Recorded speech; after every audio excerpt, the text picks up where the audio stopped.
तो third episode की शुरुआत में हम देखते हैं कि गुवोन अचानक से आकर डूही के ऊपर एसिड गिरने से रोक लेता है और डूही इस बात से बेखबर होती है कि अभी हुआ क्या, और गुवोन उसका हाथ पकड़कर कहता है कि अगर तुम्हारे पास मेरी कोई कीमती चीज है तो तुम्हें उसका ख्याल रखना चाहिए। तभी डूही देखती है कि उसके कोट पर जले के निशान है और उसे ये समझ में आता है कि अभी क्या हुआ, और डूही का हाथ पकड़ते ही गुवोन की चोट अपने आप ही ठीक होने लगती है, जिसे देखकर डूही हैरान होती है और वो पूछती है कि आखिर तुम हो कौन। तो गुवोन उसे बताता है कि मैं एक डीमन हूँ और तुम इंसान मुझे शैतान के नाम से भी जानते हो। और ये सुनकर डूही तो जैसे सदमे में ही चली जाती है। और यहाँ सीन शिफ्ट होता है जहाँ हम देखते हैं कि डूही पुलिस स्टेशन में होती है और पुलिस ऑफिसर उसे बताता है कि आपके ऊपर सल्फ्यूरिक एसिड से हमला हुआ था, लेकिन अच्छा हुआ कि ये आपके ऊपर नहीं गिरा वरना आपकी जान भी खतरे में हो सकती थी। और वो पूछता है कि क्या आपकी किसी के साथ दुश्मनी है या फिर किसी पर आपको डाउट है, जिस पर डूही कहती है कि नहीं, मुझे किसी पर भी डाउट नहीं है, बस आप पता लगाइए कि ये किसने किया है। जिस पे ऑफिसर उसे कहते हैं कि ठीक है, हम पूरी कोशिश करेंगे। और यहाँ गुवोन बैठकर डूही का इंतजार कर रहा होता है। तभी उसके बगल में आकर एक शराबी बैठ जाता है, पर वो उसे धक्का देकर हटा देता है। और पुलिस वालों ने ढेर सारे शराबी और जुआरियों को पकड़ा हुआ था, जिसमें से एक अजीब सी औरत भी होती है। और गुवोन सोचता है कि कितने बुरे दिन आ गए हैं मेरे, इन मामूली इंसानों के आसपास रहना पड़ रहा है मुझे। और एक ऑफिसर गुवोन को चाय ऑफर करते हुए कहता है कि जब तक आप इंतजार कर रहे हैं तब तक आप ये पीजिए, पर गुवोन उसे ये कहकर मना कर देता है कि मैं तुम इंसानों की फालतू चीजें नहीं पीता हूँ। जिसपे वो ऑफिसर उसे कहता है कि आप हमेशा इस तरीके से बात क्यों करते हैं, क्या आप विदेश से आए हैं। जिसपे गुवोन कहता है कि तुम कभी भी ये जान नहीं सकते, तुम मेरे चेहरे पर मत जाना, मेरी उम्र और मेरा एक्सपीरियंस जानकर तुम हैरान रह जाओगे। तभी उसके सामने वो औरत आ जाती है, जिसे देखकर गुवोन बुरी तरीके से डर जाता है। और वो औरत उसे कहती है कि तुम इस वक्त किसी भी काम के नहीं हो और तुम जल्दी ही मर भी सकते हो, पर तुम्हारी मौत बेकार जाएगी। जिसपे गुवोन ध्यान नहीं देता है और उसे इग्नोर कर देता है। तभी वहाँ पर डूही भी आ जाती है और पुलिस ऑफिसर उसे कहते हैं कि आप अपना ख्याल रखिएगा, हम हमलावर का पता करते ही आपको खबर करेंगे। और वो दोनों वहाँ से निकल जाते हैं। और वो ऑफिसर कहता है कि मुझे पूरा यकीन है कि ये दोनों जल्दी ही शादी करने वाले हैं। तभी पीछे से वो औरत आ जाती है और वो कहती है कि लगता है कि किस्मत अपना खेल शुरू कर चुकी है। और हाँ, मैंने ये नोटिस किया है कि आप वीडियो तो देखते हो पर सब्सक्राइब नहीं करते, सो प्लीज आप वीडियोस देखते देखते सब्सक्राइब भी कर सकते हो, इससे मुझे और भी खुशी मिलेगी वीडियोस बनाने में। तो अब हम कहानी में आगे बढ़ते हैं और यहाँ हम गुवोन और डूही को देखते हैं जो कि कार में होते हैं। और गुवोन उसे कह रहा होता है कि तुम अपना ख्याल नहीं रख सकती क्या, अगर तुम्हें कुछ हो जाता तो मेरा टैटू भी जल जाता। पर डूही तो अब तक उसकी डीमन होने वाली बात पर ही अटकी थी और वो कहती है कि मैं समझ नहीं पा रही हूँ कि तुम डीमन हो, पर तुम तो वैसे नहीं दिखते, डीमंस तो बहुत खतरनाक दिखते हैं, तो फिर क्या तुम एक पोकेमॉन की तरह हो। जिसपे गुवोन गुस्सा हो जाता है और वो कहता है कि तुम्हें मैं एक पोकेमॉन दिखता हूँ, देखो ध्यान से सुनो, मैं एक डीमन हूँ और डीमंस बहुत ही अच्छे होते हैं, एक जेंटलमैन की तरह, और वो इंसानों की इच्छाओं को पूरा करते हैं उनके साथ डील करके। जिसपे डूही कहती है कि ओ अच्छा, जैसे कि अलादीन के जीनी की तरह। तो गुवोन इस बात से चिढ़ते हुए कहता है कि तुम मुझे उस चिरकुट से जीनी से कैसे कंपेयर कर सकती हो, क्या तुमने मेरी पावर्स नहीं देखी हैं। जिसपे डूही कहती है कि हाँ मैंने देखा है और तुम्हारे जैसे लोगों को हमारे यहाँ सुपर ह्यूमंस कहते हैं, पर मुझे कोई फर्क नहीं पड़ता कि तुम कोई डेविल हो या फिर कोई एंजल हो, पर तुम्हारी पावर्स कमाल की हैं। भले ही ये टैटू मेरे पास है पर मैं इसका यूज नहीं कर सकती और तुम इसका यूज कर सकते हो पर तुम्हारे पास ये टैटू नहीं है, तो इसका मतलब तुम इसके बिना कुछ भी नहीं हो और इसे यूज करने के लिए तुम्हें मेरे पास रहना पड़ेगा, जिसकी तुम्हारे पास कोई वजह नहीं है, क्योंकि तुम ना ही मेरे एक्स हो और ना ही मेरे बॉयफ्रेंड हो। तो क्यों ना मैं तुम्हें एक वजह दे दूं मेरे साथ रहने का। पर गुवोन को ये सब कुछ समझ में नहीं आ रहा था और वो पूछता है कि तुम कहना क्या चाहती हो। तो डूही उसे बताती है कि तुम मेरे बॉडीगार्ड बन जाओ, इससे तुम मेरे साथ रहोगे हमेशा। जिसपे वो कहता है कि नहीं, ऐसा नहीं हो सकता, मैं तुम जैसी मामूली इंसान का बॉडीगार्ड नहीं बन सकता। तो डूही कहती है कि तुम ऐसा क्यों सोच रहे हो कि तुम मुझे प्रोटेक्ट कर रहे हो, तुम ऐसा सोचो ना कि तुम अपने टैटू को प्रोटेक्ट कर रहे हो। पर गुवोन उसे मना कर देता है। तो डूही कहती है कि ठीक है, तुम मुझे बचाओ मत, पर तुम उन बुरे लोगों से तो लड़ ही सकते हो। जिसपे गुवोन कहता है कि अच्छा, इसका मतलब कि अब तुम्हारी लड़ाई मुझे लड़नी पड़ेगी, तुमने तो मुझे सचमुच का पोकेमॉन समझ रखा है। तो डूही कहती है कि अगर मैं मर गई तो तुम्हारे टैटू का क्या होगा। देखो तुम्हें पता है कि कोई मुझे मारना चाहता है, मुझे नहीं पता कि वो कौन है और मुझे क्यों मारना चाहता है, पर अगर मैं मर गई तो तुम्हारा टैटू भी खत्म हो जाएगा, इसलिए प्लीज तुम मेरे बॉडीगार्ड बन जाओ ना। पर गुवन कोई जवाब नहीं देता है और वो दोनों डूही के घर पहुंच जाते हैं और डूही उससे एक बार फिर से पूछती है कि तुमने क्या सोचा, क्या तुम मेरे बॉडीगार्ड बनने के लिए तैयार हो? जिसपे गुवन कहता है कि नहीं, मैं ये नहीं कर सकता। और डूही उससे पूछती है कि क्या तुम्हारे पास इससे बेहतर कोई आइडिया है? जिसपे गुवन कहता है कि नहीं, मेरे पास कोई आइडिया नहीं है, पर फिर भी मैं ये नहीं करूंगा। और वो आगे आगे चलने लगता है। जिसपे डूही पूछती है कि तुम कर क्या रहे हो? तो वो कहता है कि मैं बस चेक कर रहा हूँ कि कहीं वो आदमी यहाँ पर भी ना आ जाए। तो डूही कहती है कि यही तो एक बॉडीगार्ड का काम होता है। तो वो कहता है कि देखो, तुम्हारे बार बार कहने की वजह से मैं तुम्हारा बॉडीगार्ड नहीं बन जाऊंगा, इसलिए तुम आगे आगे चलो और मैं तुम्हारे पीछे चलूंगा। और वो पूछता है कि यहाँ की सिक्योरिटी कैसी है? मैं तुम्हें तुम्हारे घर तक सेफली छोड़ूंगा, तभी यहाँ से जाऊंगा। और यहाँ हमें वही आदमी दिखता है जो कि छुप छुप कर उन्हें देख रहा होता है और उन दोनों पर नजर रख रहा होता है। वो इसी बात का इंतजार कर रहा होता है कि डूही अकेली पड़े और वो उस पर हमला कर सके। पर गुवन को उसके साथ देखकर वो गुस्से में वहाँ से चला जाता है और वो अपने घर जाकर चीजें फेंकने लगता है और तोड़फोड़ करने लगता है। और उसके बर्ताव से हमें पता चलता है कि वो एक साइकोपैथ है। और यहाँ हम देखते हैं गुवन को जो कि कॉफी बना रहा होता है और वो परेशान होता है और अपने आप से ही कह रहा होता है कि अब मेरे जैसे पावरफुल डीमन को एक मामूली से इंसान की जरूरत है। क्या बकवास है ये। मैं तो ये सोच सोच कर पागल हो रहा हूँ कि अगर वो सरफिरा इंसान उसके कमरे में घुसकर उसे मार डालता है तो फिर मेरे टैटू का क्या होगा, और अगर मेरा टैटू नहीं रहा तो फिर मेरे कॉन्ट्रैक्ट्स का क्या होगा। तो मिस्टर पार्क उसे कहते हैं कि अगर आपको इतनी ही परेशानी हो रही है तो फिर आप उसके बॉडीगार्ड क्यों नहीं बन जाते हैं। तो गुवन कहता है कि नहीं, ऐसा कभी भी नहीं हो सकता। मुझ जैसा पावरफुल डीमन एक मामूली इंसान का बॉडीगार्ड कैसे बन सकता है। तो मिस्टर पार्क उस डीमंस की बुक को पढ़ते हुए कहते हैं कि सदियों पहले डीमंस इंसान के रक्षक हुआ करते थे और वो उन्हें प्रोटेक्ट किया करते थे जैसे कि एक बॉडीगार्ड करता है, और उन्हें रक्षक देवता कहा जाता था। जिसपे गुवन उससे बुक छीनते हुए कहता है कि ना ही मुझे बॉडीगार्ड बनना है और ना ही कोई रक्षक देवता बनना है, मैं डीमन ही अच्छा हूँ और मैं डीमन ही रहना चाहता हूँ। और वो मिस्टर पार्क से पूछता है कि तुम्हें ये किताब कैसे मिली, मैंने तो इसे छुपा के रखा था ना। तो वो कहते हैं कि बस मैं सफाई कर रहा था और मुझे मिल गई। और वो पूछते हैं कि अब तो डूही को आपके बारे में सब कुछ पता है ना, तो फिर अगर उसने किसी को बता दिया तो फिर क्या होगा। तो गुवन कहता है कि उस पागल लड़की को तो मेरी बातों पर भरोसा ही नहीं है, पर अगर फिर भी वो किसी को बताती है तो उसकी बातों पर भरोसा कौन करेगा, लोगों को लगेगा कि वो पागल हो गई है। तभी वो याद करता है कि सालों पहले उसने एक लड़की के साथ डील की थी जिसने चर्च में जाकर सबको बता दिया था कि एक डीमन उससे डील करने के लिए आया था और वो उसके सपनों के राजकुमार की तरह हैंडसम बनकर आया था। और किसी ने तो उसकी बात पर भरोसा नहीं किया, पर चर्च के फादर ने उसकी बातों पर भरोसा कर लिया था, जिसकी वजह से उसे उन दोनों की याददाश्त मिटानी पड़ी थी। तो फिर मिस्टर पार्क पूछते हैं कि क्या उसके मरने के बाद आपकी सारी पावर्स चली जाएंगी और आप भी खत्म हो जाएंगे। जिसपे गुवन चिढ़ते हुए कहता है कि मुझे खुद भी नहीं पता है इसके बारे में और इस बुक में कुछ भी नहीं लिखा है, ये फालतू बुक है, ये सिर्फ मुझे डराने के लिए बनाई गई है। और वो उसे फेंकने वाला होता है। तभी वो कहता है कि नहीं, मैं इसे नहीं फेंक सकता, और उसे ले जाकर शेल्फ पे रख देता है। तो मिस्टर पार्क कहते हैं कि आप इसे छुपाएंगे नहीं। तो गुवन कहता है कि छुपाने का क्या फायदा, तुम फिर से उसे ढूंढ लोगे। तो वो कहता है कि हाँ, अच्छी बात है, अब मुझे उसे ढूंढने की जरूरत नहीं पड़ेगी। तो गुवन उसे उठाकर ऊपर वाली शेल्फ पर रख देता है और वो सोचता है कि अब मिस्टर पार्क वहाँ तक कभी नहीं पहुँच पाएंगे। क्या किसी ने इतना भोला भाला डीमन देखा है कहीं। और तभी उसके फोन पर डूही का मैसेज आता है कि क्या तुम मेरे बॉडीगार्ड बनने के लिए तैयार हो। तो गुवन रिप्लाई करता है कि नेवर। तो डूही मैसेज करती है कि तो फिर मैं इसे लेजर से मिटाने के लिए जा रही हूँ और मुझे तो अपॉइंटमेंट भी मिल चुकी है, तो फिर जल्दी ही ये टैटू गायब हो जाएगा। और यहाँ गुवन गुस्से में कुड़ रहा होता है कि इसकी हिम्मत कैसे हुई मुझे धमकी देने की। पर गुवन भी स्मार्ट है, वो उसे कहता है कि अगर ऐसा है तो फिर तुम मुझे फोटो सेंड करो। और यहाँ डूही निराश हो जाती है और अपने टैटू को देखते हुए कहती है कि मैंने इतनी कोशिश की पर फिर भी वो बेवकूफ नहीं बना। और वो सोचती है कि वो चाहे जो कुछ भी हो, पर आज उसने फिर से मेरी जान बचाई है। तभी टीवी पर न्यूज चल रही होती है कि मेरे ग्रुप के फाइनेंशियल टीम के मैनेजर मिस्टर तेजिन ने फांसी लगाकर आत्महत्या कर ली है। और वो इसके बारे में जानने के लिए मैडम जू को कॉल करती है और वो मैडम जू से पूछती है कि क्या बिजनेस रिलेटेड सब कुछ ठीक है। जिसपे मैडम जू पूछती है कि आखिर तुम किस बारे में बात कर रही हो। तो वो बताती है कि मैंने सुना कि फाइनेंशियल टीम के हेड मिस्टर तेजिन ने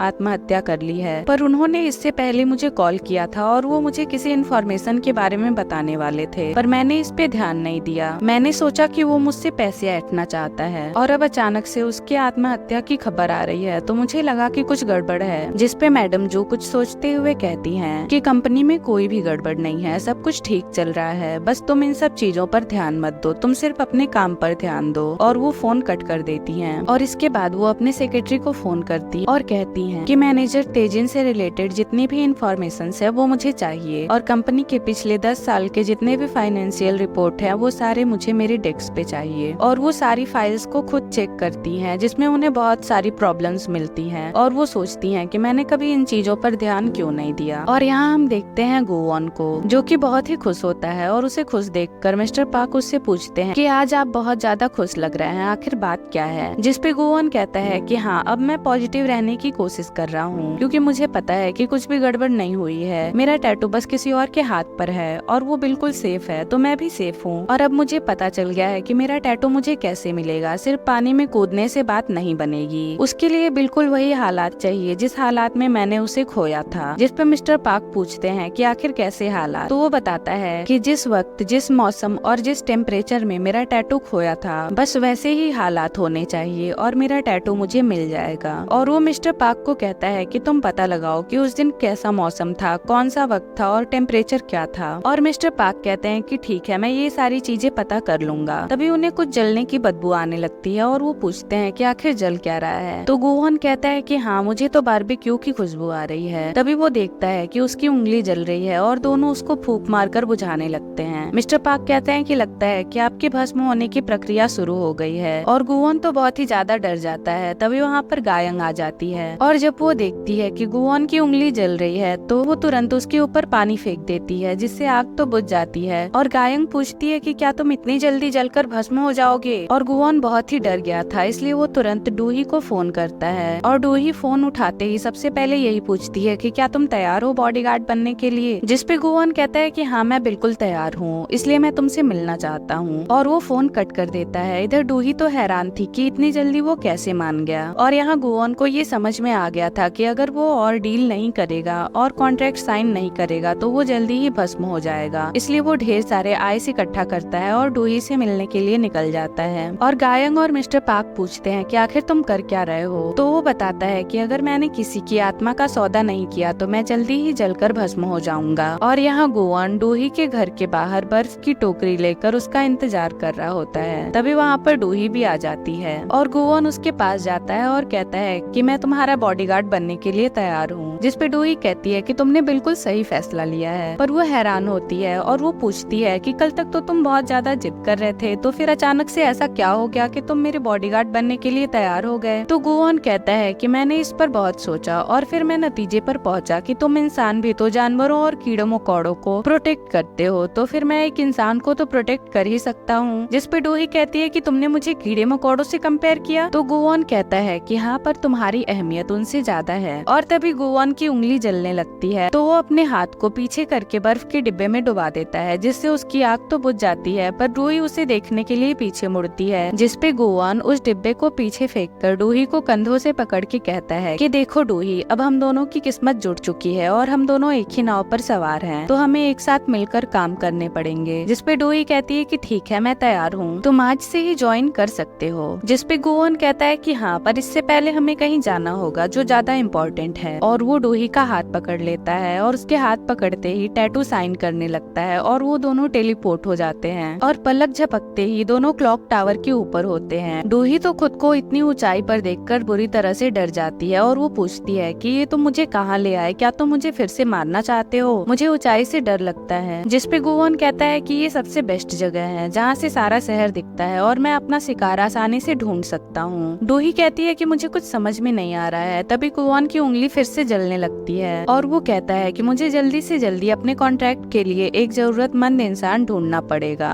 और इस बार उसकी दोनों उंगलियां जलने लगी थी, जिसकी वजह से वो और भी ज्यादा घबरा जाता है और जल्दी से अपने कॉन्ट्रैक्ट के लिए एक इंसान ढूंढता है और वहाँ तक पहुँच जाता है। और डूही तो फिर से हैरान होती है कि ये फिर से वो कहाँ आ गई। और गोवन वहाँ पहुँचते ही अपने उंगलियों की आग बुझाता है ठंडे पानी से और डूही को एक गिलास पानी भरकर दे देता है। और डूही सोचती है कि वो अचानक से हॉस्पिटल में कहाँ से आ गई। तभी गोवन देखता है एक आदमी को डॉक्टर से बात करते हुए और वो कहता है कि आप प्लीज मेरी बेटी की जान बचा लीजिए। पर डॉक्टर उसे कहते हैं कि अब हम कुछ भी नहीं कर सकते, उसकी हालत बहुत ज्यादा क्रिटिकल है और अब तो कीमोथेरेपी से भी कुछ नहीं हो सकता है। यहाँ हमें पता चलता है कि उनकी बेटी को लास्ट स्टेज कैंसर है और उसके उसके बचने की उम्मीद बिल्कुल भी नहीं है। और गुवॉन डूही को लेकर उस बच्ची के रूम में चला जाता है, जहाँ पर उसकी मॉम भगवान से प्रार्थना कर रही होती है कि वो उसकी बच्ची की सेहत ठीक कर दे। तभी वहाँ पर गुवॉन आ जाता है और वो कहता है कि ये मैं कर सकता हूँ, अगर आप चाहें तो मैं उसकी बीमारी को बिल्कुल ठीक कर सकता हूँ, पर इसके लिए आपको मेरे साथ एक डील करनी होगी और एक कॉन्ट्रैक्ट पे साइन करना होगा। जिस पर उसकी मॉम कहती है कि आखिर तुम हो कौन और यहाँ आए कैसे। जिस पे गुवॉन कहता है कि मैं एक डीमन हूँ और मैं आपकी विश पूरी कर सकता हूँ, जिससे आपकी बेटी 10 सालों तक बिल्कुल ठीक रहेगी। पर उसकी मॉम उसके ऊपर विश्वास नहीं करती है और उसे बाहर निकालने लगती है। तभी उनकी बेटी की हालत बहुत ज्यादा खराब हो जाती है, जिस पे गुवॉन कहता है कि ठीक है, आपको मेरे ऊपर भरोसा नहीं है तो फिर मैं कुछ करके दिखाता हूँ। और वो डूही का हाथ पकड़ लेता है और उसकी चुटकी बजाते ही वो बच्ची बिल्कुल ही ठीक हो जाती है। और ये देखकर उस बच्ची की मॉम पूछती है कि आखिर तुमने ये कैसे किया। तभी गुवॉन अपनी पावर का इस्तेमाल करता है और उसके हाथ में एक कॉन्ट्रैक्ट आ जाता है और वो उसे समझाते हुए कहता है कि आपको इस कॉन्ट्रैक्ट पे साइन करना होगा, जिसके बाद 10 साल तक आपकी बेटी बिल्कुल ठीक रहेगी, पर 10 सालों के बाद आपको नर्क में जाना होगा। और वो उन्हें कहता है कि आपको जल्दी से जल्दी फैसला लेना होगा, मेरे पास ज्यादा वक्त नहीं है। जिस पे डूही उसे कहती है कि तुम इस तरीके से किसी को मजबूर नहीं कर सकते हो, वो उनका फैसला है, उन्हें तुम सोचने का वक्त तो दो। जिस पे गुवॉन चिल्लाते हुए उसे कहता है कि तुम इस मैटर से दूर रहो, मेरे पास बिल्कुल भी वक्त नहीं है, इसलिए तुम चुप रहो। और तभी डूही देखती है कि उसकी सारी उंगलियां जलने लगी हैं और वो गुवॉन की तरफ गुस्से में देखते हुए कहती है कि तुम बहुत ही मतलबी हो। और उस बच्ची की मॉम तैयार हो जाती है कॉन्ट्रैक्ट पे साइन करने के लिए और वो कहती है कि अगर मेरी बेटी की जिंदगी सही रहेगी तो फिर मैं कहीं भी जाने को तैयार हूँ। और गुवॉन कॉन्ट्रैक्ट साइन करके वहाँ से बाहर चला आता है और वो सोच रहा होता है कि पावर यूज करने से भस्म होने की प्रक्रिया ज्यादा तेज हो जाती है। और तभी वहाँ पर डूही भी आ जाती है, जो कि उससे अभी तक नाराज थी। और गुवॉन उससे पूछता है कि तुम्हें पता है कि यहाँ पर टेस्टी केक कहाँ मिलता है। तो डूही उससे पूछती है कि क्या तुम केक खाने वाले हो। जिस पे गुवॉन उसे बताते हुए कहता है कि हाँ, मैं हर कॉन्ट्रैक्ट के बाद कुछ मीठा खाना पसंद करता हूँ। जिस पे डूही कहती है कि अगर तुम भस्म हो जाओगे तो क्या होगा। तो वो कहता है कि मेरा वजूद ही खत्म हो जाएगा। तो वो कहती है कि क्या तुम मर जाओगे। जिस पे वो बताता है कि मरना और वजूद खत्म होना एक अलग बात है और किसी का वजूद खत्म हो जाना मरने से ज्यादा बुरा है। और डूही उससे कहती है कि इसलिए तुम अपनी जिंदगी बचाने के लिए लोगों की जिंदगियां कुर्बान कर देते हो। जिस पे गुवॉन कहता है कि इस दुनिया में कुछ भी मुफ्त नहीं है, हर चीज की एक कीमत होती है और मैं तो उनकी विश पूरी करता हूँ, तो उन्हें इसकी कीमत अपनी जान से चुकानी पड़ती है। जिस पे डूही उससे गुस्से में कहती है कि तुम तो सचमुच एक डीमन हो, तुम्हें पता भी है कि जब वो बच्ची बड़ी होगी तो उसे कितना बुरा लगेगा ये जान कर कि उसकी जान बचाने के लिए उसकी माँ को कुर्बान होना पड़ा था। तुम इंसान नहीं हो, इसलिए तुम इस बात को नहीं समझ सकते, पर इंसानों को पछतावा भी होता है जिसकी वजह से वो अपनी जिंदगी खुशी से जी नहीं पाते हैं। जिस पे गुवॉन कहता है कि तुम इंसानों के ये फालतू इमोशंस, मुझे तो समझ में नहीं आ रहा है कि तुम मुझसे किस बात पर लड़ रही हो। तुमने देखा नहीं, मैंने उस बच्ची की जान बचाई है और ये खुशी का मौका है, तो मुझे सेलिब्रेट करने दो। जिस पे डूही कहती है कि तुम इंसानों की मजबूरियों का फायदा उठाकर सेलिब्रेट करते हो, तुम्हें समझ में नहीं आता है कि तुम्हारी जिंदगी का हर एक पल इंसानों की मजबूरियों से बना हुआ है। और वो उसे गुस्से में देखती है और वहाँ से जाने लगती है। तभी गुवॉन उसका हाथ पकड़ता है और कहता है कि चलो मैं तुम्हारी कंपनी चलता हूँ, आज से मेरा काम शुरू होगा। जिस पे डूही अपना हाथ छुड़ाते हुए कहती है कि मेरा हाथ छोड़ो और मुझे जाना है, मैं तुम्हारे साथ एक पल भी नहीं रहना चाहती, क्योंकि मुझे तुम्हारी तरह लोगों की बदकिस्मती और मजबूरी का फायदा नहीं उठाना है। और वो वहाँ से चली जाती है। और गुवॉन कहता है कि ठीक है, मैं भी देखता हूँ कि तुम कब तक मेरे पास नहीं आती हो। जब तुम्हारी जान खतरे में होगी तो तुम दौड़ती हुई मेरे पास आओगी, क्योंकि इंसान डीमन से ज्यादा सेल्फिश होता है। और यहीं पर ये पार्ट खत्म हो जाता है, तो हम मिलेंगे नेक्स्ट पार्ट में। तो प्लीज सब्सक्राइब माई चैनल और हाँ, लाइक शेयर कमेंट करना मत भूलना। Thank you.